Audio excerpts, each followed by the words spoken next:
ওয়ালাইকুম আসসালাম ওয়া রাহমাতুল্লাহি ওয়া বারাকাতুহু। আলহামদুলিল্লাহ, আমি ভালো আছি। তা তুমি কেমন আছো বোন? আলহামদুলিল্লাহ ভাইয়া, আল্লাহর রহমতে আমি খুব ভালো আছি। তা বলছি, এত রাত্রে কোথায় চললে শুনি? ওই তো ওই পাড়ায় ফাংশন হচ্ছে, ওখানে যাচ্ছি। কত গায়ক গায়িকা, নায়ক নায়িকা আসবে, ওখানে কত আনন্দ ফুর্তি হবে। আস্তাগফিরুল্লাহ ভাইয়া, তুমি কি জানো না ইসলাম শরিয়াতে গান বাজনা শোনা একেবারেই হারাম? আরে রাখো তো তোমার হারাম টারাম, আজকাল তো শরিয়াত মেনে চলা যায় না, এখন মডার্ন যুগ, এটাই আমাদের আনন্দ ফুর্তি মস্তি করার সময়। আচ্ছা ভাইয়া, তুমি মুসলমান ঘরের ছেলে হয়ে ইসলাম ধর্মকে অপমান করলে? তুমি একই রূপ কথা বললে। তুমি কি মহান রব্বুল আলামিন আল্লাহ তাআলাকে বিশ্বাস করো না? হ্যাঁ বিশ্বাস করি তো। তা তুমি একা বিশ্বাস করো নাকি? কি সব আজব আলতু ফালতু কথাবার্তা একেবারে। আচ্ছা ভাইয়া, তুমি রাগ করছো কেন? রাগ করো না, আমি তোমার রাগানোর জন্য বলছি না, একটা কথা বলি শোনো। আরে রাখো তো তোমার কথা, ওইদিকে আমার ফাংশন ছুড়ে যাচ্ছে, আমি চললাম, বাই। আরে ভাইয়া একটুখানি দাঁড়াও, একটা কথা বলবো শুধু। তাহলে খুব তাড়াতাড়ি বলে ফেলো। আচ্ছা ভাইয়া, তুমি কি জানো তুমি যে এক্ষুনি বললে আমি মহান রব্বুল আলামিন আল্লাহ তাআলাকে বিশ্বাস করি, তা তুমি কি জানো না যে আল্লাহ তাআলা গান বাজনা সম্পর্কে কি বলেছেন? না জানি না, কেন কি বলেছে? তাহলে শোনো ভাইয়া, আল্লাহ তাআলা কোরআন পাকের মধ্যে বলেছেন, যে ব্যক্তি গান বাজনা শুনবে এবং শুনে আনন্দ উপভোগ করবে তার জন্য রয়েছে ভয়াবহ শাস্তি। আর সেটি হলো কাল কিয়ামতের দিন সেই ব্যক্তির দুই কানে সীসা গলিয়ে ঢেলে দেওয়া হবে। আহ, কি ভয়াবহ শাস্তি! আরে বোন, তুমি একে আমাকে ভয়াবহ শাস্তির কথা আমাকে শোনালে। এছাড়া হুজুর রাসূল সাল্লাল্লাহু আলাইহি ওয়াসাল্লামের একটি হাদিস শরীফ আছে, যেটি বললে হয়তো তুমি ভালো করে বুঝতে পারবে যে গান বাজনা শোনার ভয়াবহ পরিণতি কি। হ্যাঁ হ্যাঁ অবশ্যই, আমাকে বলো বোন প্লিজ। তাহলে মনোযোগ দিয়ে শোনো ভাইয়া।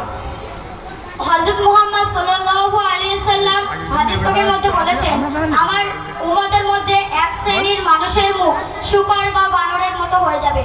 তখন সাহাবাগণেরা বলল, ইয়া রাসূলুল্লাহ, ইয়া হাবিবাল্লাহ, তারা কি মহান রব্বুল আলামিন আল্লাহ তাআলাকে প্রভু বলে মানবে না? তারা কি আপনাকে শেষ নবী বলে বিশ্বাস করবে না? তখন হযরত মুহাম্মদ সাল্লাল্লাহু আলাইহি ওয়াসাল্লাম বলেন, হ্যাঁ, তারা আল্লাহকে প্রভু বলে বিশ্বাস করবে এবং আমাকে শেষ নবী বলে মেনে নেবে। তারা নামাজ পড়বে, রোজা রাখবে, হজেও যাবে, এমনকি আল্লাহ তাআলার সমস্ত হুকুম মেনে চলবে। তখন সাহাবাগণেরা বলল, তাহলে তাদের কোন অকর্মের জন্য এইরূপ শাস্তি হবে?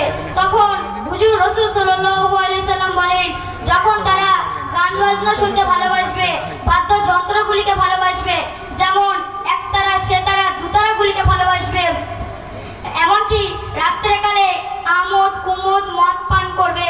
হঠাৎ একদিন সকালে ঘুম থেকে উঠে দেখা যাবে তাদের মুখ শূকর বা বানরে রূপান্তরিত হয়েছে। নাউজুবিল্লাহ।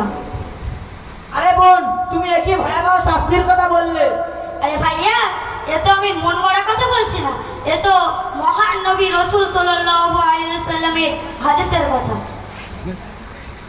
আরে বোন, তুমি আমার এই শাস্তির হাত থেকে বাঁচালে, আমি এখন বাড়ি চলে যাচ্ছি। তাহলে বোন, আর কোনোদিন গান বাজনা শুনতে ফাংশনে যাব না।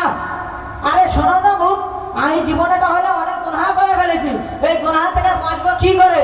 এই গুনাহ থেকে বাঁচার একটু উপায় আছে, সেটি আমাকে তাড়াতাড়ি বলে দাও বোন। সেটি হলো তওবা করা। তওবা আবার কি, খেতে হয় না বাঁচতে হয়? হায় আফসোস, মুসলমান ঘরের ছেলে হয়ে তওবা আবার কি জানো না?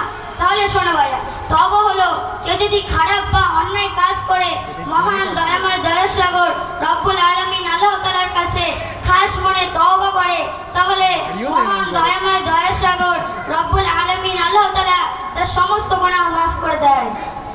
আচ্ছা তাহলে বোন, তুমি আমাকে কি একটাবার তওবাটা পড়ে দিতে পারবে?